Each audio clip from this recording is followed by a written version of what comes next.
Voici la première partie. Dans le froid d'une nuit sans lune, le bruissement inattendu des feuilles et le lointain écho de pas ont bientôt plongé la ville dans un mystère saisissant. L'affaire débute avec la découverte du corps sans vie de Lila Monroe, une jeune femme dont l'avenir prometteur avait été arraché de façon brutale.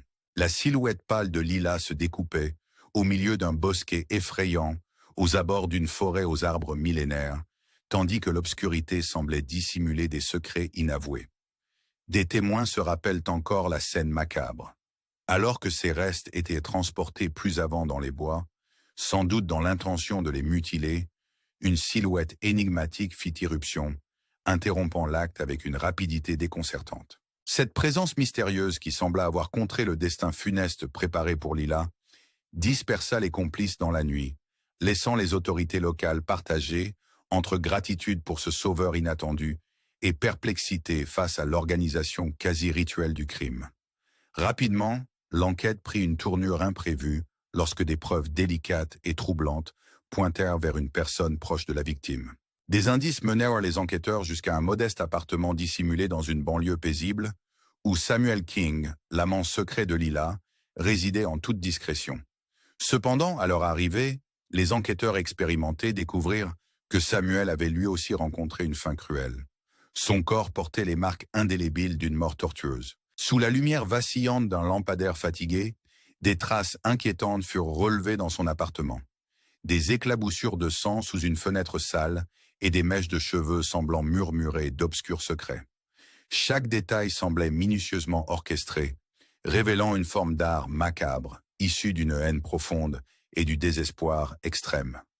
Au fil des investigations, des éléments médico-légaux d'une précision troublante vinrent complexifier le dossier.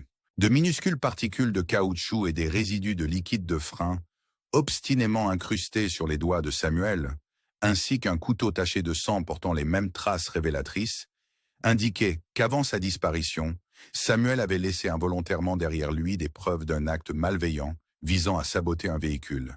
Ces indices suggéraient un acte prémédité, destiné à déclencher un accident mortel. Alors que les enquêteurs rassemblaient ces fragments apparemment disparates, un sentiment de malaise s'installait, ce qui semblait n'être que deux tragédies isolées, le meurtre de Lila Monroe et la mort brutale de son amant, se transformait peu à peu en une tapisserie complexe de tromperies, de vengeance et de liens inattendus. Comment un sabotage mécanique a-t-il pu se retrouver intimement lié à des conflits d'une nature si personnelle? Les zones d'ombre de cette affaire ne faisaient que s'épaissir, annonçant une aventure où le moindre indice pouvait révéler d'autres rebondissements surprenants et des vérités cachées prêtes à être déterrées.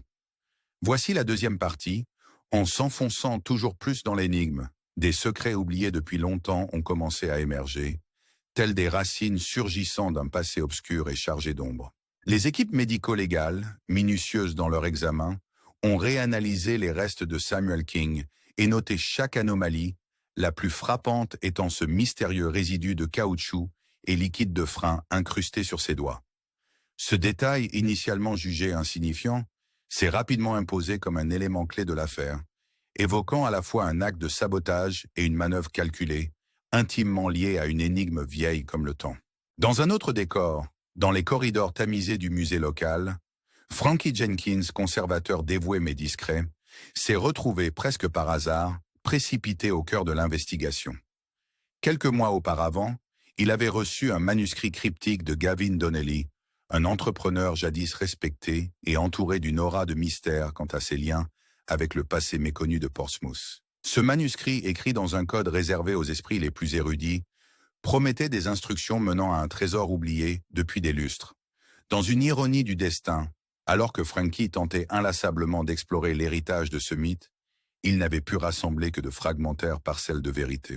De ces manœuvres apparemment disparates se dessinait bientôt un tableau plus vaste, où l'acte de saboter un véhicule se raccordait de manière troublante à une quête séculaire pour la fortune et la reconnaissance. Au cœur de ce mystère naissait une révélation déconcertante.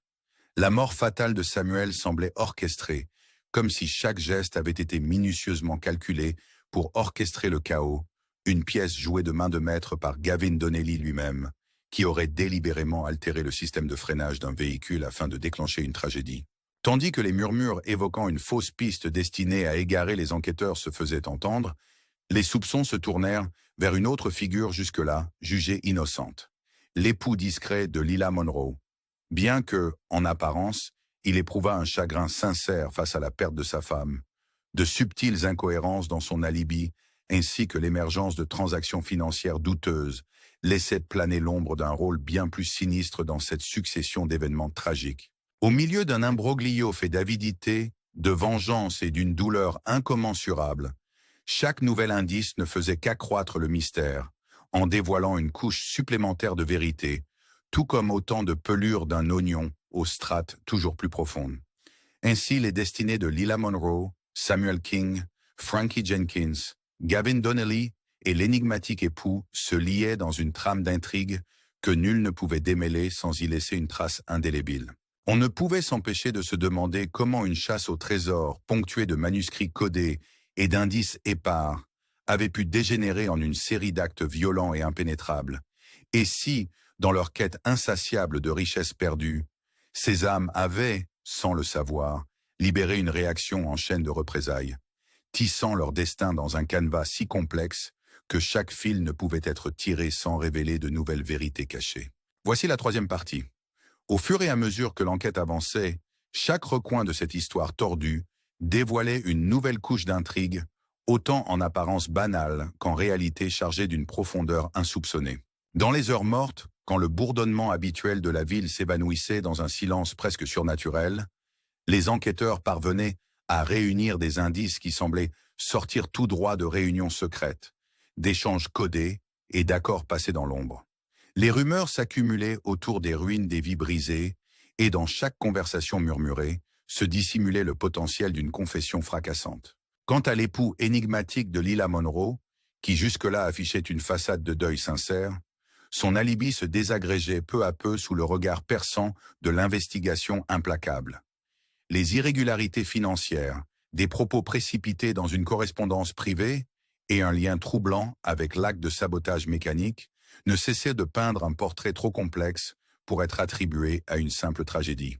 Pourtant, comme dans un théâtre savamment orchestré, l'ensemble des événements paraissait être le fruit d'une machination plus vaste, mêlant vendetta personnelle, avidité dévorante et la quête désespérée d'un trésor oublié, insaisissable pour ceux qui osaient s'en approcher. Au cœur de ces investigations, des communications secrètes autrefois reléguées au rang de légende, le manuscrit énigmatique ayant transitivement lié Gavin Donnelly à Frankie Jenkins, refirent surface et s'imposèrent comme une pièce maîtresse dans cet enchevêtrement de tromperies. Son contenu laissait entrevoir l'existence d'un secret antique, enfoui sous les strates de l'histoire américaine, suffisamment puissant pour pousser même les esprits les plus réticents à commettre l'impensable. Dans l'obscurité de salles d'archives poussiéreuses, ou derrière des portes verrouillées, des documents oubliés révélèrent les liens ténus d'un réseau occulte, s'enracinant dans un folklore d'antan et une ambition contemporaine. La multitude des indices rassemblés ne faisait qu'accentuer le caractère labyrinthique du dossier, éclairant peu à peu le voile qui séparait la mort tragique de Lila Monroe, le violent périr de Samuel King et la possible implication de l'époux de Lila dans un complot bien plus vaste que ce que l'on aurait osé imaginer. Chaque révélation semblait peindre, avec des touches crues et acerbes, le portrait d'un monde où la loyauté se fragilisait, tel du papier jauni, et la confiance devenait un luxe trop onéreux. Le message était cruel et limpide. Dans ce domaine de cauchemar éveillé, rien n'était ce qu'il paraissait, et chaque nouvelle vérité soulevait davantage de questions sans réponse. Juste au moment où le filet de l'enquête semblait se resserrer autour d'un suspect, un indice inattendu fit son apparition, reliant l'acte de sabotage à des chapitres oubliés de l'histoire américaine, transformant ainsi la donne et suggérant que, loin d'être une simple affaire de cupidité, la quête du trésor était empreinte de motifs presque rituels. Alors que les dernières pièces du puzzle commençaient enfin à se mettre en place, dessinant les contours d'une trahison inexplicable et d'une cruauté calculée, une question obsédante s'imposait.